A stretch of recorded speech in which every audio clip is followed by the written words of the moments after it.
Muss is not happy, even though the Arkansas Razorbacks defeat the Gardner Webb Runnin Bulldogs by a score of 86-68. This is Arkansas basketball recap. I'm Dan Price. It's Jacob Price here to recap it. Coming to you again in the morning because Jake was traveling this time, and it's the way it goes. You got to have your priorities, and it's family and then basketball. But I mean, it is in that order, so you should be happy about that. Jake, this Yeah, one we're gonna took a have to little forgive us while.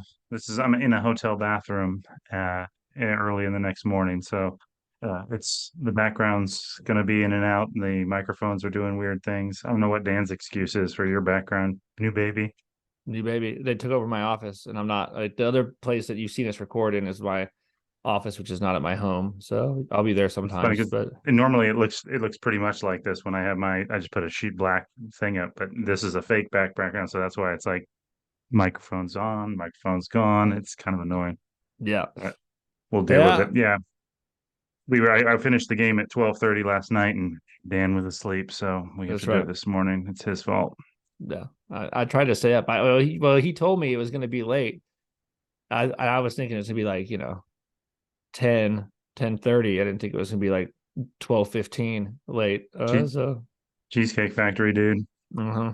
I'd wait, and they said 45 minutes. It Slow was an hour, service. and it was an hour and 15 minutes. Yeah. Um. Well. Anyway. Yeah. Sorry. Are you hearing? I'm hearing a little bit of static, but I think it's just my headphone cord. So Okay. sorry if our setup's a little bit wonky too. So I'm sorry if this is a little bit annoying, but this game's. I mean, probably it was interesting at the beginning and Yeah, actually scary at the beginning, but it ended up was. being pretty much like the last one. I mean, as It far did. as It did. It took them a little while, right? I mean, obviously, I mean, I've said this for a couple of years now. No matter who you're playing, they don't give the better team a 20-point lead just because they're better. Like the game starts at 0-0, and you have to get ahead. And sometimes the team gets out there, and I mean, Gardner Webb's playing with nothing to lose, and I mean, the one thing that was about not doing this right after the game is that I did watch Musselman's press conference, and he was not happy at all. Uh, it wasn't like the last game where he seemed pretty happy. He was not pleased at all, and what he wasn't pleased about was that at least until like the last 5 minutes of the first half, he felt like Gardner Webb ran harder, uh, were way more physical. Um, they just wanted it more, and he didn't like that one bit, and he was really really upset with like sort of the second unit guys. He said that the second unit guys apparently didn't want to be in the rotation, and that the rotation was starting to solidify itself. He said, I know what it is after this game, so you could take that to mean whatever you think it means, but apparently he saw a lot of things he didn't like. He it's weird because we had like 15 blocks, and someone said, hey, the ring protection was good, but he said, yeah, 15 blocks is great. He said that's finesse basket defense, which is fine and great. He's like, but everything was either a block or an and one. He's like, we just didn't get physical.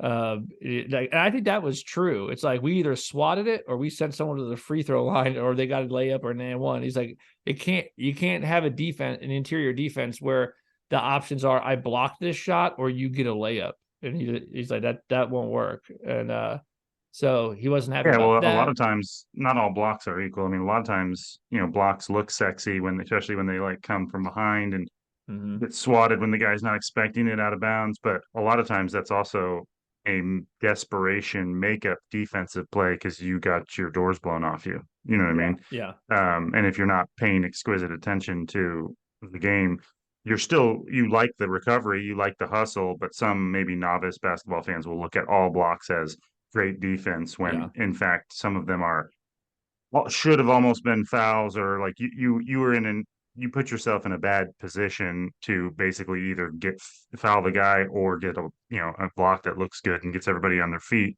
but you could also just stay in front of them. Like move Yeah. your feet. Yeah.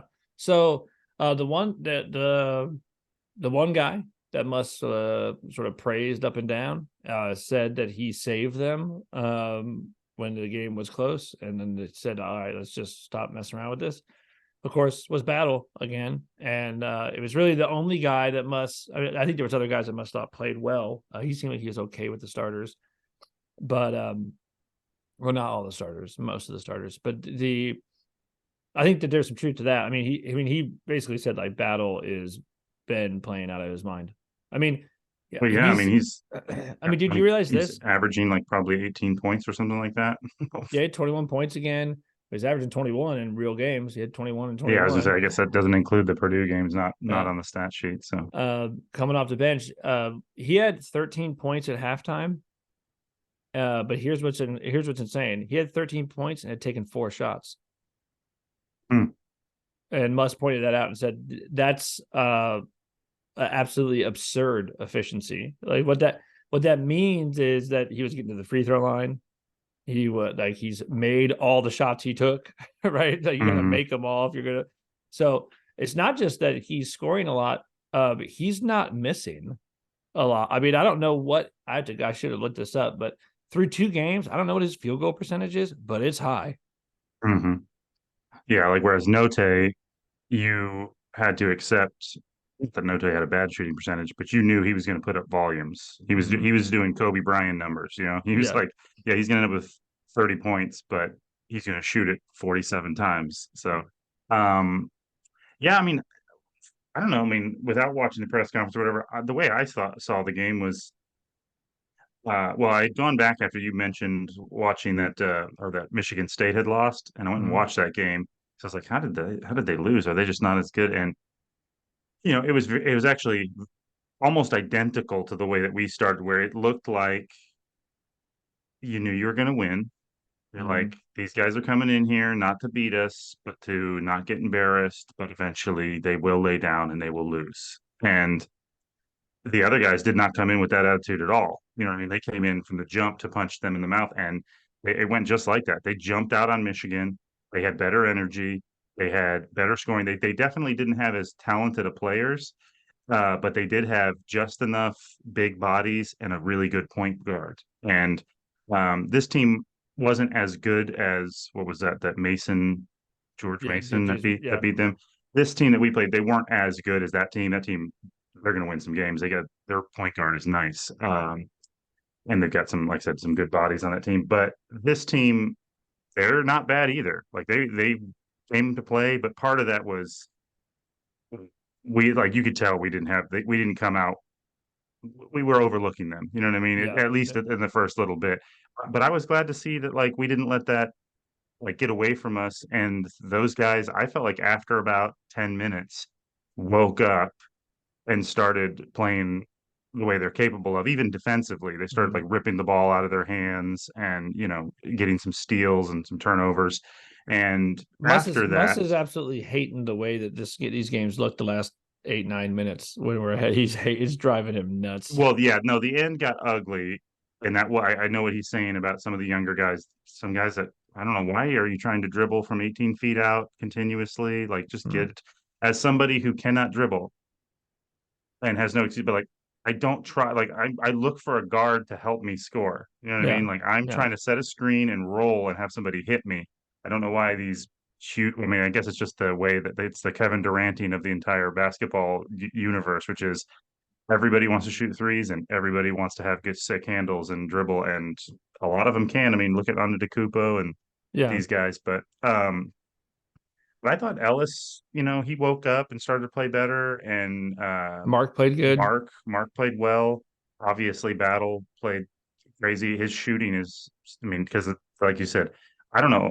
That kind of surprises me that you say he's shooting efficiently, because sometimes the shots he's taking are extremely difficult. Mm-hmm. Like that, like he's the catch the ball. And I know some guys can shoot this, like we know, like guys that can shoot like this.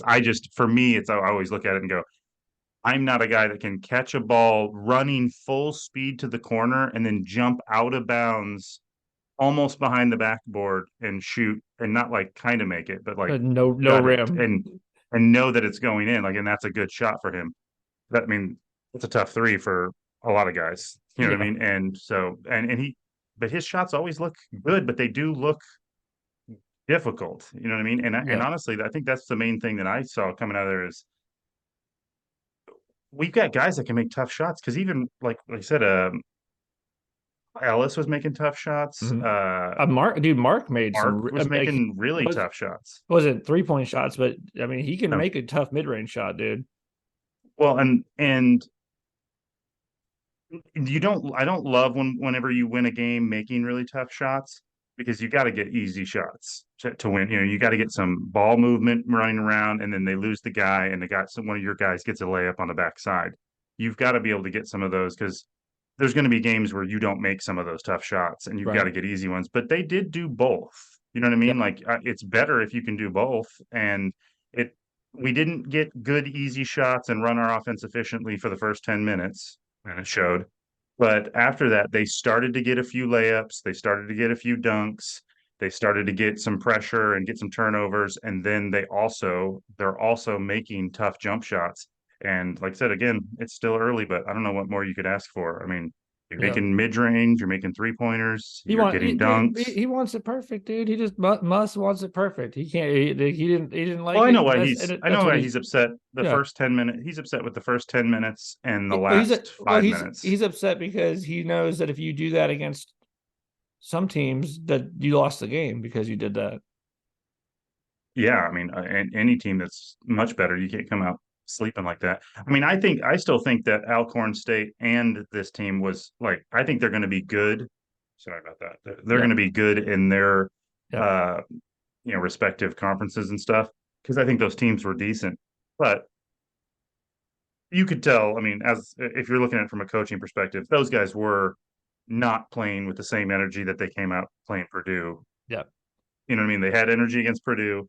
They had energy against Alcorn State. One, like I said, they just had better bodies, and it was the first game. This did feel like a test that first 10 minutes where it was like, okay, so you beat a big team and that hype of the number four or, a high ranked team coming in. You've had your game opener, you've won your opener. Now you have a series of games that you're kind of looking ahead to when is the next real challenge. Yeah, well, And it's like, and ideally, what Muss is wanting to do is use these games leading up to that to the Invitational for the Battle for Atlantis. He wants to get it right exactly how he wants it before that, or as close to it as he can. So he's gonna nitpick because mhm. he's probably like that. That's great. We've won by 18 points, but what I saw wasn't good enough to win that tournament that I want to win here in 15 days or whatever. Like that's not good enough to win that. And so that's what he's doing. Is he's saying, I want to see you guys do what I know needs to be done in order to compete on the net on another level. I will say this. Um, well, I don't know what Muss is doing. Um, and I'm sure he does know what he's doing. And that just means that, like, he's just me saying I don't know what he's doing. It's not me saying he's not smart. It's me saying I guess I'm dumb. But can we stop with the not starting Makai Mitchell? Like, if we stop pretending like Makai Mitchell's not your starting center, and I mean, I like Chandler Lawson and I like Jalen Graham, but dude, I'm just telling you that when you get into conference play, is there a chance? Is there any chance, unless he's in foul trouble, that Makai Mitchell's not playing 20, 25 minutes a game here? I mean, I just think that, like, if you didn't like the physicality like early on, like, well, I think that that's part of it, like that interior defensive stuff. To me, yeah, I know. I mean, I know that Makai can't extend the defense like Chandler Lawson can. Doesn't have as good a stroke.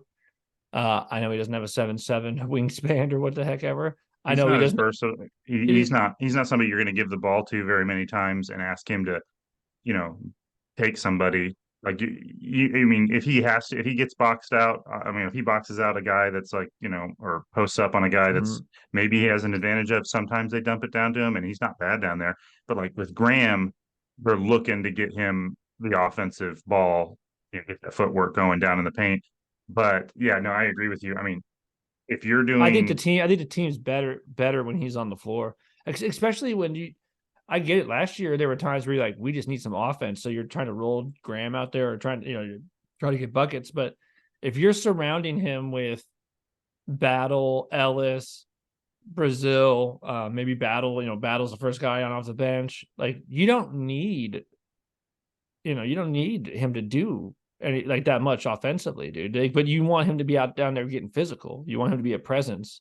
Well, it's not just physicality either. I mean, this is going to be not a good comparison as far as how much he's like this, but he's one of those guys that like if you picked sorry, people are texting me and I'm trying to turn that on silent.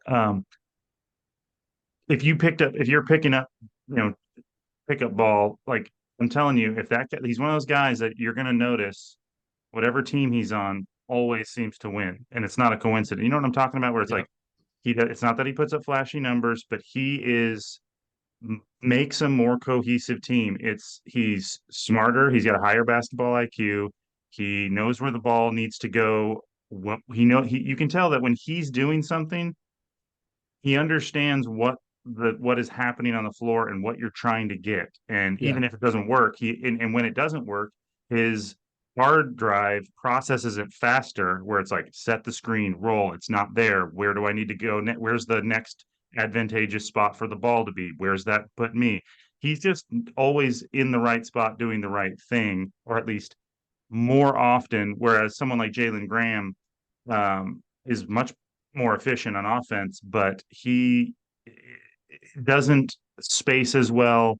He doesn't. He's catching up a little bit. You know what I mean? Like you see him like, okay, so that didn't work. Now look around. Where should I go? You know what I mean? Where should I be?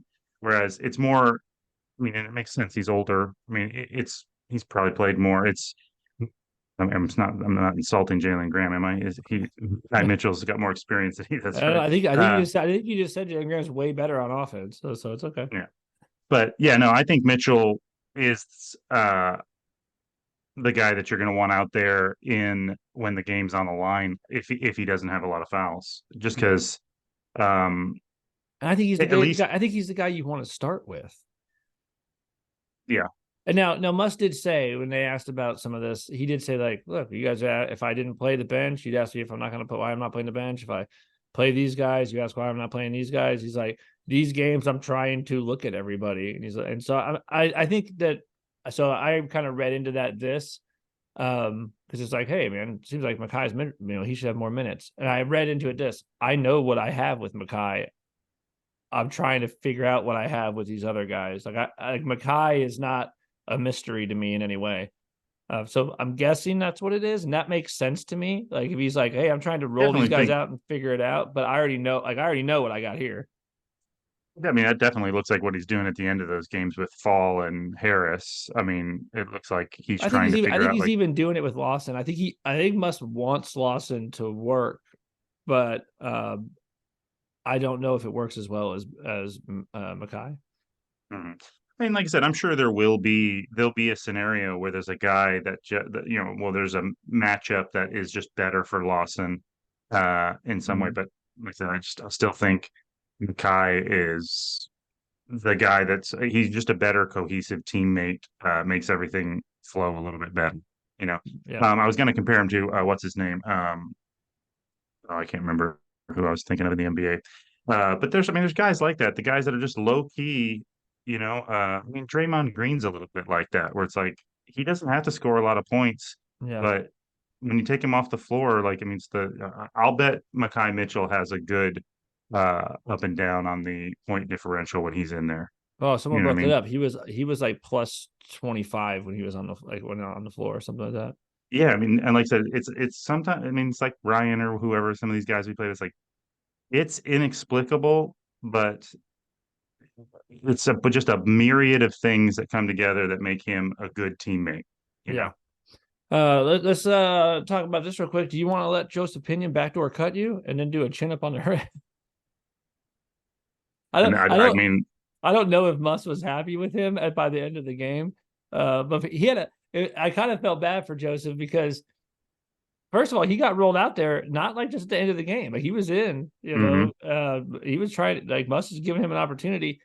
and he really did something with it at first. Like it was he got fouled, he makes a free throw, he gets that dunk, he hits that mid-range like pull up, uh all that stuff. And then I think he went in a little crazy on one and like threw something over the rim and Muss yanked him out immediately. And I always felt like he had maybe went up a couple notches. It was like 2 steps forward, but then immediately 2 steps back. And so I don't know what because I was like, oh, all right. He's a little more athletic than you think he is, isn't he? Well, yeah, I wonder how Muss felt about that. Like, because I mean, obviously, it led to that guy Hey, dude, pushing him. I'm all, here's the other thing about Makai. Okay, so that guy went down and like body checked Pinion, and he did that right in front of Makai, and Makai was like, "How about you sit down?" That's a good teammate right there, dude. Well, He goes and he's gonna get the technical foul for you. Like he's not gonna let you, and that means that Makai takes his job as like, I'm the biggest guy on this team, and you just shoved one of the smaller guys of the team, so I'm I gonna do shove want. you. I wonder if, and from a coach's standpoint, though, because like if I was, I think I don't know. It'd be. I'd like to know what Muss thinks about that because in that game it doesn't matter. But my thinking, I think, would be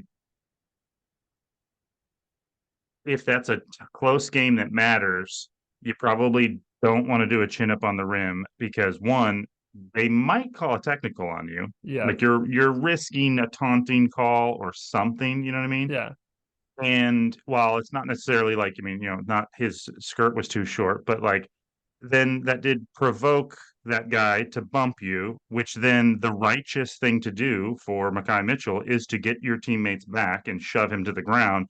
Then now he's got another foul. yeah. And you wonder if he goes, listen, yeah, Makai's got to stand up for you, and that's the right thing to do, but don't make him do that by unnecessarily, Yeah. like taunting the other. Now, like I said, in this game, it doesn't matter, and sometimes because there is a little bit of like you want to know with the after. Sometimes that can give your team the spark and stuff too, though. Yeah. Right. Like you wonder, I mean, and I guess you have to kind of know because like sometimes, they come down and they pretend scream to the area of the court where the guy they just dunked on happens to be standing. Hmm. That move Yeah. that everyone does now. You dunk and you just like, I'm gonna scream in this area, ref. And it's like he just happens to have his ear right there. Yeah. But sometimes it's like I said, it gets the crowd into it, pumps people up. Must didn't seem upset about it, did he? No, I don't think so. But Yeah. I just Yeah. well, I you said, mean, but like you said, he pulled him after like a few plays later. But I just wonder how he felt did that about guy that. exaggerate the fault, like the shove at all, or is Makai just like, or is he just running? And if a guy like Makai size shoves you with one hand, do you? I mean, I think I would go flying, but It's hard to say because yeah, I mean, I think he might have exaggerated, but also like it depends. It's not that Makai's that strong. I mean, he's not, Superman, but like if a guy that's bigger than you pushes you when you have momentum and you're like on one foot, if you yeah, step and a guy shoves you and you're on one foot, like you can, doesn't take much from a guy that's that yeah. strong. So it could have been just been a bad timing of momentum Yeah. and when he got hit. But um It was it was the kind of situation where it didn't seem like Makai thought about it. And I'm sure he'd tell you that he'd do it again. Like it seemed to him like it's like, well, this has to happen now. Like it was just a and no it was brainer. split second too. I Yeah. mean, like you see, and it wasn't like he didn't throw an elbow at him or Yeah. something. It's just like he shoved that guy, and that guy was just like literally like going by on a plate and was like, well, I mean, it was like literally less than a half a second with the whole thing, shove, and it's like I'm shoving you now. Like, what are you shoving my guy for? Yeah. So yeah, I mean, I don't even know how you couldn't. Like, it feels like an instinct. Yeah. The guy, Yeah. like, you watch him shove your guy, and he literally just like his one step later, he's in front of you. Yeah. I'm shoving you. Yeah. Um, well, I don't know what else there is to break down as far other than Bayfall apparently will foul every 20 seconds he's in the game. The poor guy. I didn't realize he fouled out the last game. I think he got 4 fouls in like the last 5 minutes of that game. So there's that. Davenport, it's just like I'm shooting the ball no matter what. 1,000% of the time, I get it. I'm gonna shoot it. Uh, Well, that's like a thing that we're starting to map out some of these guys like Davenport. I didn't feel didn't that you didn't notice that about him in the first game, and maybe I need to go back and look, but I think it's just that he just made a couple of shots that he took. yeah, yeah. So you're like, I don't know if that's a bad shot or a good shot. And he definitely took a couple of bad shots in this game where they were definitely a little bit forced up, you know. Mhm. You might have noticed too, Blocker did not play. That was not because of anything other than he is sick. So Hmm. he was not even there. Apparently, he is under the weather. So because I didn't know that, and they didn't say anything about that, and he never went. It never went in. And I was like, oh, really? I thought he was carving out a role for himself. I mean, he's definitely. I thought he was definitely in Yeah, the that made me mix. nervous. I wondered if he had like some kind of academic thing or if there was, you know what I mean? Because sometimes you like, oh, I mean, this guy's not playing, and they just say internal coaching decision or Yeah. something. You're like, did he yell at the coach in practice Yeah. or something? No. But Turns out he's sick. So because yeah, I thought he was. I don't know what his role will finally be. As Musk figures out the rotation and everything, but it definitely seemed like he was in the mix to get some minutes, even once he tightens the rotation. mhm. But that was the reason for that. Player of the game, I don't really think it's up for debate. I think that's Battle. I mean, he was.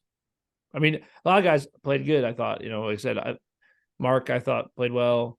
Ellis played well, but Battle was the guy that came in and sort of initiated the hey guys, you want to stop screwing around and end this thing or what? And he was definitely that guy. I mean, he was the reason you went into halftime up, 12 or 13 or whatever it was instead of like up 3 or something. Yeah, like I said, I mean, it was the first game where you saw weaknesses where you're like, okay, so when these guys start missing and they're a little bit lethargic, they can get wrong-footed and kind of, you can see where, all right, yeah, this is Alabama or somebody like we're in trouble here. They're up by probably 16 or 17 with 10 minutes, in the first 10 minutes because Yeah. if you play that bad, but also encouraging from the standpoint that unlike last year where whenever a team got a lead, you just felt like there's no way you can come back. At least it looks like we got shooters, you know what I You mean? got you got And you got you got shot makers. You got guys that can get to the free throw line. I mean, I mean, one of the things that you're going to see too is a guy. I mean, Battle is just a pure stroke, dude. Like that dude's just he can just shoot well, and all around scorer, like not all around just a score. shooter, Yeah, like yeah, just yeah, he can shoot from pretty much anywhere. Got a yeah. good three. Mhm. He'll drive. He can handle the ball, finish at the rim. Yeah. Mark is a guy that seems to like, and he did this. I thought this was good. He took 2 threes, he didn't make them, and he just started getting mid range, which is like where he just said, "Oh, I'm just gonna get to my spots." I hit 4 threes last game. I shot 2, they didn't go in. He didn't shoot another one, and just started getting to his spot, making mid range shots. So you got a great mid range shooter and a guy that's lanky like Mark, he's going to be able to get that shot most of the time. Now, whether he makes it or not is another thing, but it's nice to have a guy where you're like, dude, he can go get that pull up jump shot is hard to stop when you're talking about a guy that's 6'7", like pulling up. Like, I mean, it's hard to stop him from being able to get that shot off. Hmm.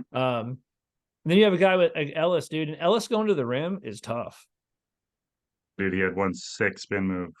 Yeah, I think in the second half where he did the head down the lane, just turned like immediate. I mean, he knew exactly where he was going, but just spun hard and then flipped it up. And it was nice. that's a hard guy not to foul if he gets by his first guy. And there's something to be said about it. I mean, I know these long point guards are also, they definitely have their advantage, especially when it comes to defensive side of the ball, to be able to have, like, if you have a 6'6" point guard or like we did last year. But there's also something to be said for a low to the ground point guard. It's real hard to take the ball away from them. And Yeah, they can do that probing thing where they go inside there and they can keep their dribble alive and just be all around the baseline and looking for guys and kick it out. And I haven't really had that in a while. You know what I mean? It seems like we've had guys that if they turn the corner, they got to either pass it or shoot it, but they can't keep that dribble in traffic and just like explore all through the entire thing and then get back out. And I kind of like that. I kind of like being Yeah. able to have a guy that's, uh, low to the ground, hard to take the ball away from point guard. Did you feel like Diva was trying to do too much on offense when stuff wasn't working? I mean, it's one of those ones where like he's capable of making some of those weird floaters, those 12-foot kind of Mhm. weird shots, but they weren't they weren't what I was looking for. Yeah. When once you started to miss, once you start to miss, and you start to like look like, okay, we're not in a groove right here. You're looking for passing the ball around and getting somebody a layup or a dunk or Yeah. an easy or a good shot. You know what I mean? Like kicking the ball out and getting somebody a wide open set 3-pointer or something. And yeah, when you see like someone dribble around heavily guarded and then just do a push 12-foot shot or something. I mean, it definitely was like if it goes in, you're like, I guess you're capable of making that. Because like I said, the difference between that and one of Mark's shots, there's not a whole lot of difference except for his went in. You know what I mean? And Yeah. I mean, it's a tough guarded 15-foot shot. But yeah, I mean, it looked like Devo was forcing it a little bit a few times. But He was still great on defense, though. I mean, you watch him on the defensive end, and and I mean, Devo's gonna have his role on this team. He's gonna be on the floor, just because who else is gonna spider walk, you know, 40 feet from the basket up on your the opposing team's point guard and just have them all freaked out because they don't know what this guy is doing in front of them. well, and that's the thing. I think that's what I hope is the difference. I mean, that's a good example of the difference that I hope is between um, guys like what some of the guys we had last year. And not that I want to keep shitting on those guys because I don't. I mean, I love those guys, but Devo is like those guys. Was more like those guys in that, with the exception of maybe one or two, but he's fully capable of scoring. He's a great basketball player, but and when he has a game where he has 22 points, you're like, sweet. I mean, When Devo was on when fire. when All those when shots were dropping. when you play Kansas and he needs to have 23 points in the second half. And I mean, if it's games winding down and you need a deep three and you kick it out to him, you're fine with him shooting it. But these other guys seem like they're not it's not streaky seems like a too negative word because that's not really what I mean. But like they scoring just comes naturally to them in a way that with Bevo, and I mean, I'm saying this as somebody who's definitely in this position. Like I can score at times. Like I can be a good scorer. I've been the best scorer on some teams before, but I'm not a pure scorer. That's not what I do for my team. You know what I mean? Like I just get hot sometimes, have take advantage of a certain amount of opportunities in a game that go your way, maybe a mismatch. But generally speaking, if I'm leading the scoring, your team's not good. Like you need Right. guys that you need because that's not what I do. You know what I mean? And with Devo, yeah, it seems like I mean I think he's in a good position on this team this year, like because he's Oh, dude, not a I think pure scorer. it's He's like the capable best of it, but it's the best position he's ever been in, dude. Like you get to like really go all on defense and to just take and make open shots. mhm. And he's gonna have a game Yep. where he's feeling it and he's gonna get 20, Oh 18 or yeah. 20. You know what I mean? He's gonna get a couple of those threes to go in. It's just yeah, I mean you don't want him probably to be the guy taking the most shots. No. It just doesn't So need to be. Yeah. mm-mm. Yeah. Well, all right, man. Well, I think that's enough. They play again. Old Dominion. I think the competition goes up another notch, just barely, just a slightly. This is what Mus alluded to, that they stacked this up just so, and we're gonna see what Old Dominion has to offer on Monday. So we'll be back to give you a recap of that, dude. I'll see you then.